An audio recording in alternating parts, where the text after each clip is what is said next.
Hi everyone, thanks so much for joining me today. Today we're going to work on some things for our foot strength, so our flexibility, and also a little bit of our balance and different ways that we can challenge the feet. So if you do have trouble with balance, have a chair or wall handy that you can hold on to if you need to. Try to do it in bare feet so that you're not slipping on socks and things like that. If you do like a bit of a challenge, you could use a soft mat under your foot as well, something that's just a little less stable, a rolled up towel, that kind of thing. But we're going to start by releasing a few things before we start getting into some strength. So the first thing I'm going to get you to do is just to stand with your feet hip width apart for me and just flex your toes up off the mat. By that I mean draw your toes in towards you off the floor. So I'm curling my toes towards me. I've got the ball of my foot on the floor still, it's just the toes lifting up, and I want you to think about what's happening under the foot there, under the arch of your foot there, and then relax. Okay, and let's do it again. Peel those toes up and lift. And now some of these things you may or may not feel much on, so what I recommend is I'm going to show you a few things, but if it's something that you feel you really benefit from, then obviously you're going to do a lot more reps, and you're going to do a little bit more work on it than what we're going to do today. Okay, all right, so just give me a couple more and flex. I think the arch of the foot stretching, rest. And then let's go again, bringing them up. Good. It's a nice feeling on the toes as well. The next thing we're going to get into is a little bit of a stretch through the front of our shins. So I'm going to get you to cross one leg over, and I want you to plant the toes onto the floor. So my toes are now curled under. Standing tall, I want you then just to sink down and bend both knees, and you should get a lovely stretch through the front of your foot or into your shin, depending on where. And hold for me. Again, if you have trouble balancing, you can hold onto a chair, hold onto the wall. Good. And again, if this is an area you get increased tightness on, do it for longer. Okay? All right, and take that foot up and over, and then let's swap sides, curling the toes under, bending the knees now. Oh, that feels really, really good. And people who often will get a good stretch on this is people who are walkers, runners, people who are on their feet a lot. Okay, for someone like myself, I stand a lot for work, and I can get a really good stretch out of these. The next thing I'm going to get you to do is to go back onto one foot, onto your toes. Again, pressing your toes into the floor. Just bend your knees a little bit and stretch down into the arch of your foot. Again, good. Now for me, I'll get a little bit of a stretch for this on this side, but I know I'm not going to get as much on the next side. So, see how you go. All right, just sink down and drop. And hold that stretch for me.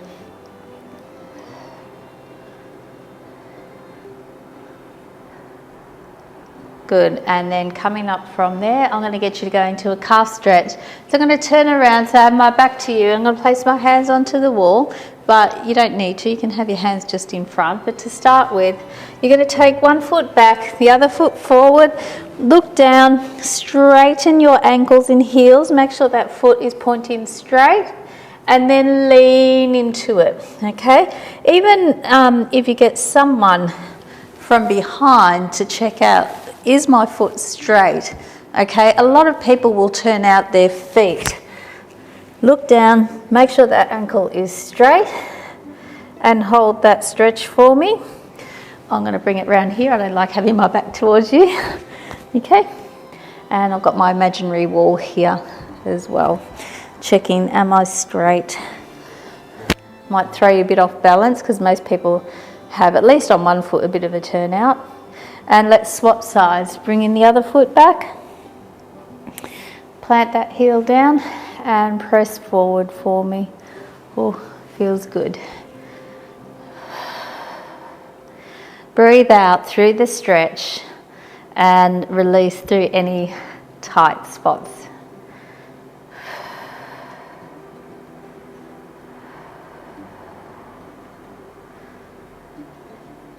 and slowly come out of that stretch.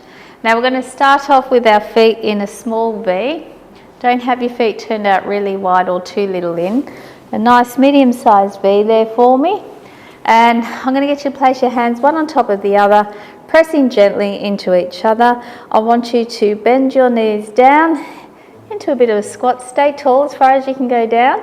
Feel that through your ankles and come back up. Good. And again, breathe in as you come down. And breathe out as you come up.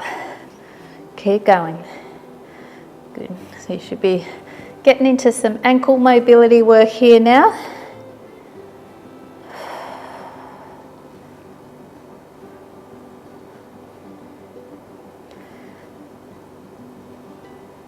And everyone's range is different with this kind of work, yeah? Okay, let's go 3 more. Can you get yourself a little deeper? Press through those ankles, yeah? Last 2.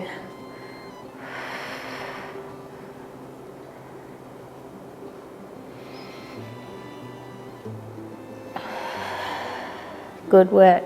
So we're going to probably need either a chair or wall handy for those that don't balance very well. Everyone else, you can just have your hands again, maybe swap your hands over. Okay, so we're going to come up onto our tippy toes. I want you to lift that head up to the ceiling and then draw yourself back down. And again, lifting up and down.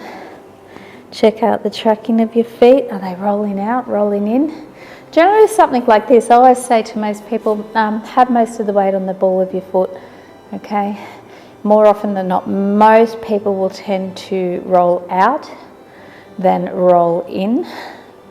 And obviously if you roll in more, which is people that tend to kind of have knock knees, okay? Then you're going to think more weight maybe through the little toes, the outer part of the toes. 2 more. And then we're going to up the ante a little bit. Good.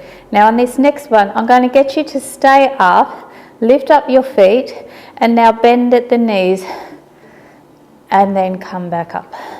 Let's go 10 of these.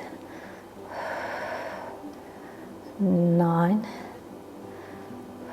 And now I've got my heels planted together, and I'm staying upright. You don't want to be leaning forward on this. 6 more.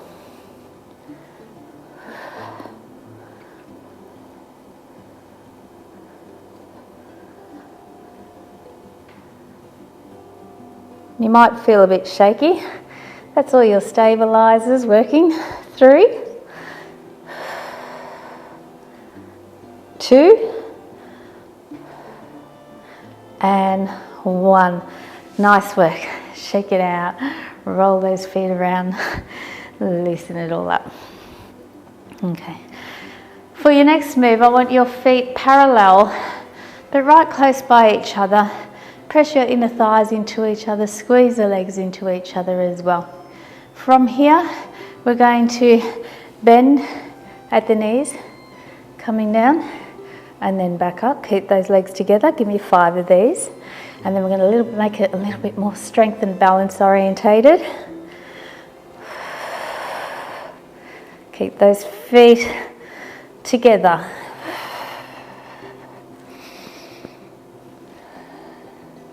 All right, so the next one, I'm going to get you to lift your feet up. Keep them close together as best as you can. Bend at the knees. Come down and up. Down and up. 8 more if you can. Certainly gets the heart rate up, this sort of stuff.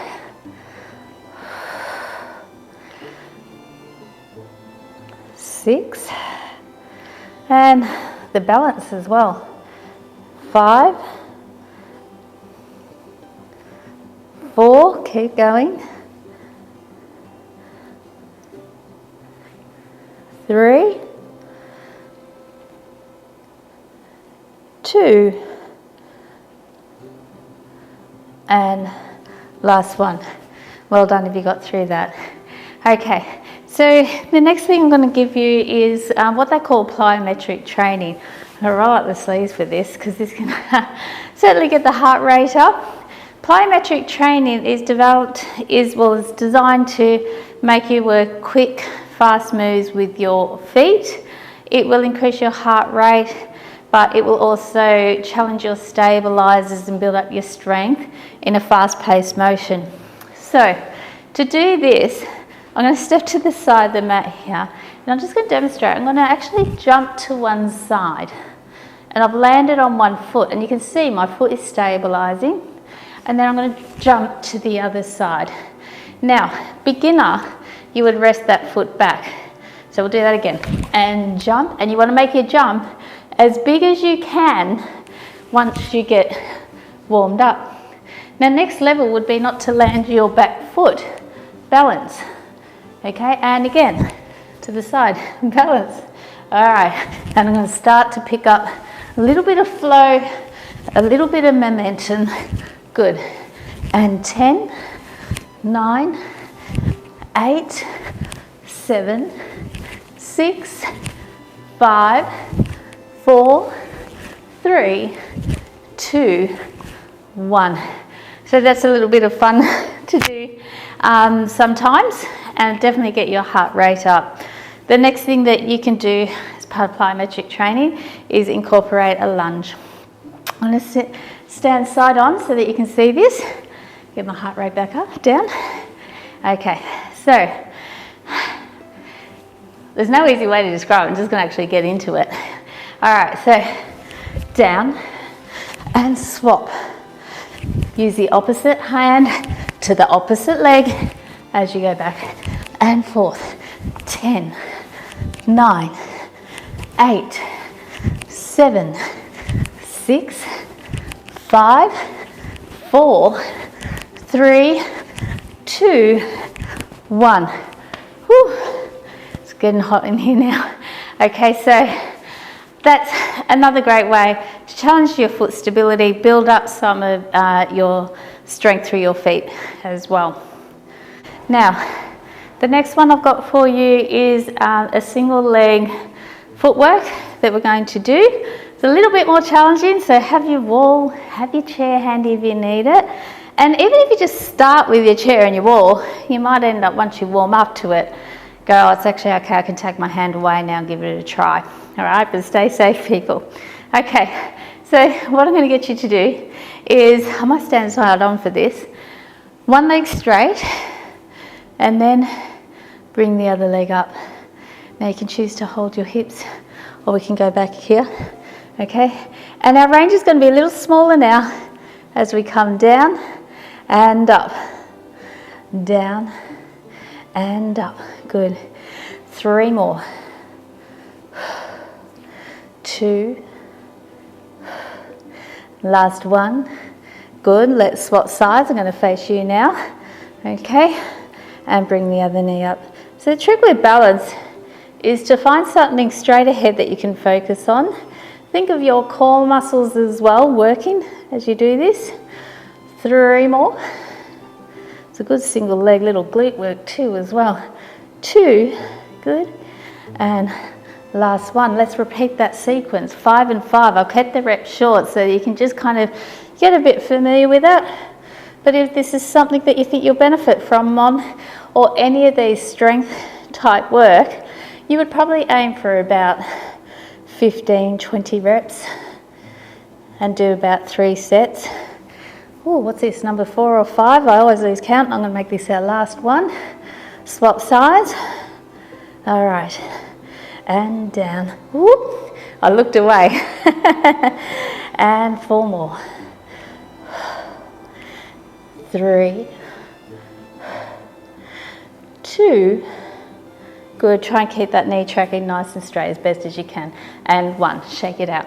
So that pretty much completes some of the footwork for you to try and get some benefits from. I would like to finish, however, and just show you a couple of things you can do for tight shins.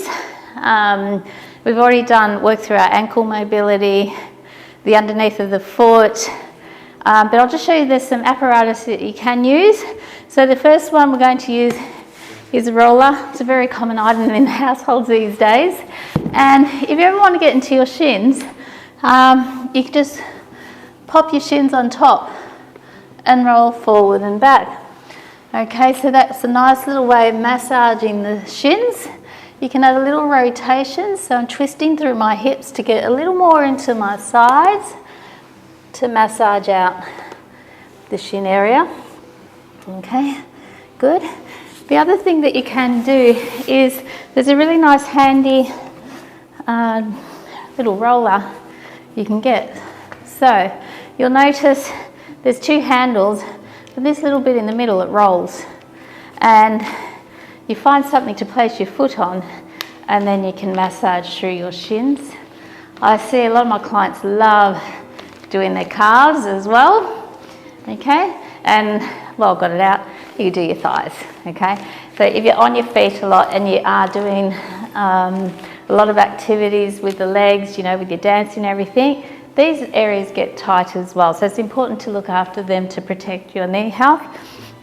The final thing I would probably suggest is make use of a spiky ball. I'm going to go and grab mine.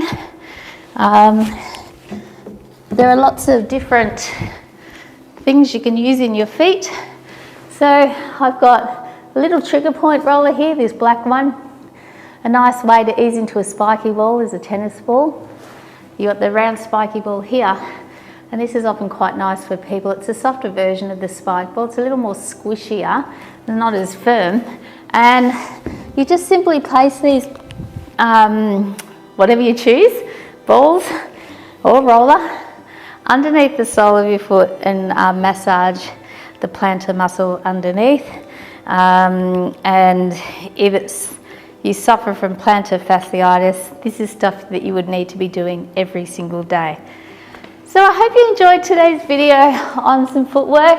I kept some of the reps slow, but obviously if you're going to do this, I would probably repeat the sets more than what I did, 15 to 20 movements, and you would do at least maybe 3 sets of those per day, or 2 to 3 times a week if it's an area of focus for you. So please let me know if you have any questions. You're all welcome to join me ever online for a full workout in the Pilates studio. I run these on Tuesdays at 5:45 and Saturdays at 10:05. Hoping to get some more sessions in down track soon. But feel free to email me at mary@pilatesjustforyou.com.au, or look me up and I'll give you the details of how you can join me online. Okay, I'm still out of breath. Have a great week, guys. Talk to you soon. Bye.